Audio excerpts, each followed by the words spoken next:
La mítica editorial Bruguera también sufrió su Armagedón, su apocalipsis, sí. Todo terminó. Y durante décadas fueron la fábrica de sonrisas de tantos y tantos niños españoles, me incluyo. Y quizá usted también.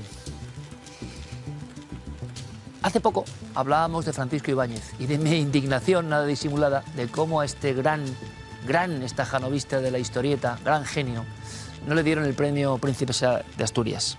Una auténtica pena, la verdad. Y también clamaba porque en muchos barrios de España, en muchos barrios, hay algún detallito por ahí, pero en muchos barrios de España, de ciudades, se pusieran los nombres de Ibáñez, Escobar, Conti, Peñarroya, Jorge, Cifré, bueno, todos los grandes, ¿no? Todos los grandes que pasaron, pues prácticamente desde los años realmente 40, 50 es la explosión, piénsenlo, hasta el final del siglo, haciendo reír. Pero había una cosa que les prometí, y es cómo Bruguera, la editorial maravillosa con todos estos grandísimos dibujantes, eran como un calco de lo que pasaba en la sociedad, a todos los niveles. Leer los tebeos de Bruguera, de tantos y tantos personajes, de Mortadelo y Filemón, de Zipi Zape, del Botones Sacarino, de Carioco, de la familia Cebolleta, de tantos y tantos y tantos. El gran Vázquez, con Agamenón, Angelito, en fin. 13 Rue del Percebe. Era como leernos a nosotros mismos. Las agonías, el milagro del desarrollismo, los problemas, las virtudes de un tiempo. Y por supuesto en ese tiempo estaban los ovnis. ¿Cómo no? También leer Bruguera, y quiero agradecer a Diego Marañón el esfuerzo que ha hecho buscando viñeta a viñeta, y a nuestro compañero Sergio esta elaboración, que me parece maravilloso lo que van a ver. Es como meternos dentro del cómic, sumergirnos en una piscina de viñetas, pero con un común denominador, y es que estaba pasando algo en los cielos de España. Yo he intentado contarlo, amigos, como mejor he sabido. Es una época respecto a los ovnis, y esa época se va viendo en los tebeos. Hasta el cambio del fenómeno se va observando en estos auténticos abrazos de papel, que fueron para tantos una auténtica escuela. Así que les dejo con un dossier, para mí, alucinante. Yo diría que es de lo más bonito que hemos hecho. Bruguera, la fábrica de los sueños para los niños españoles, y su pasión por el tema ovni.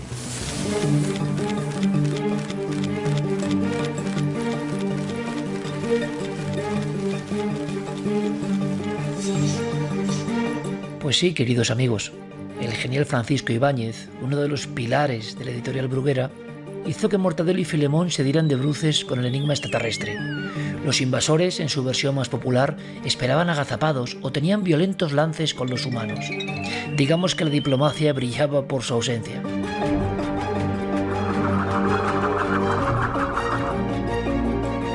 Incluso en 1979, coincidiendo con una oleada de interés y de avistamientos en aeropuertos, en la misma época del célebre caso Manises, se hicieron monográficos como este, titulado sencillamente OVNIs.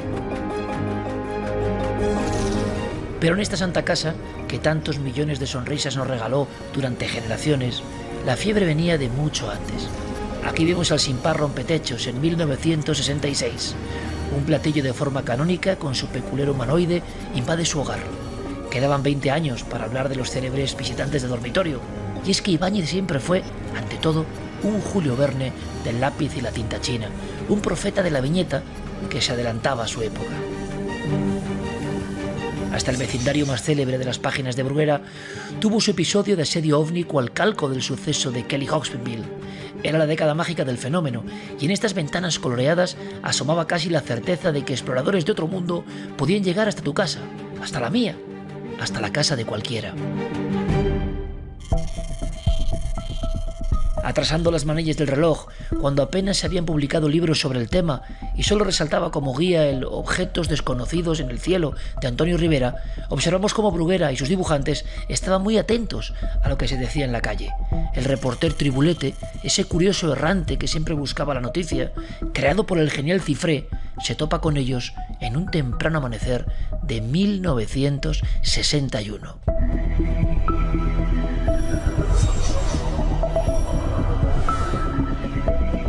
Estamos en 1968.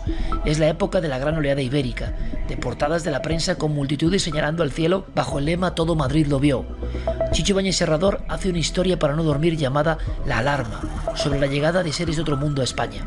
Estamos en el máximo esplendor del tema y Carioco, en otro arrabal sin un alma, recibía la visita de un ET y se daba la mano con él, ansioso al acudir a una oficina o departamento de investigación oficial llamado Cosas del Espacio. El personaje creado por Conti veía que a decenas de personas le había ocurrido lo mismo. Como dije, fue la gran oleada. Al tiempo de esta viñeta, nuestro ejército del aire confeccionaba el primer acta de investigaciones sobre el asunto OVNI.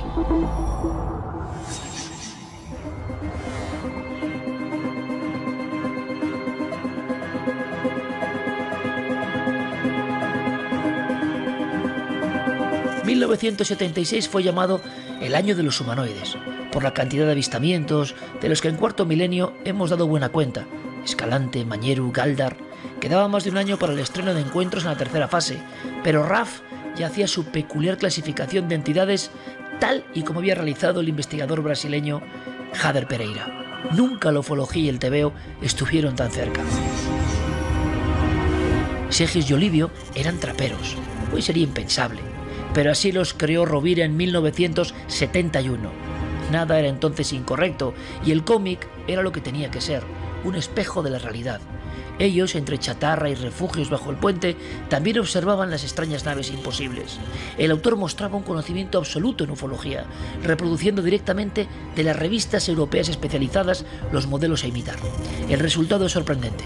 Comenzaba a hablarse del fenómeno abducción, del viaje interrumpido, de la mesa camilla o de los médicos del espacio. Ya en los 50, en los inicios de todo, cuando el profesor Pedrajo empieza a escribir de ovnis o el profesor Sesma aparece en los semanarios hablando de hermanos cósmicos, el genial Vázquez mete el tema ovni, con platillo y ocupante, en blanco y negro, en una aventura de la familia Cebolleta. Esa familia que mucho antes de Cuéntame era la familia de todos.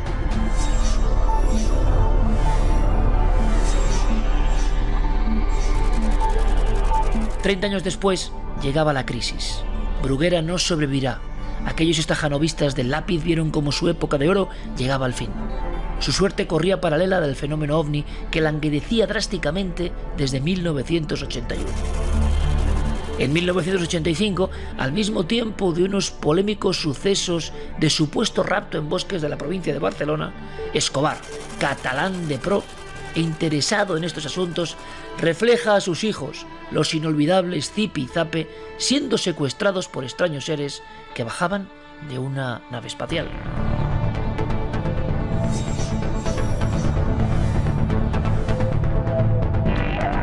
Fue el estertor de un tiempo feliz para los ovnis y los tebeos, hermanados en lo que quizá tienen de entusiasmo y niñez interior. Nadie había hecho un homenaje así, pero para recordar a esos genios y sus inmortales personajes, para que nadie olvide que fueron los cronistas de una parte esencial de este país. Me pregunto qué pensarían ellos de estos tiempos modernos de declaraciones en el Congreso o de comisiones oficiales de la NASA.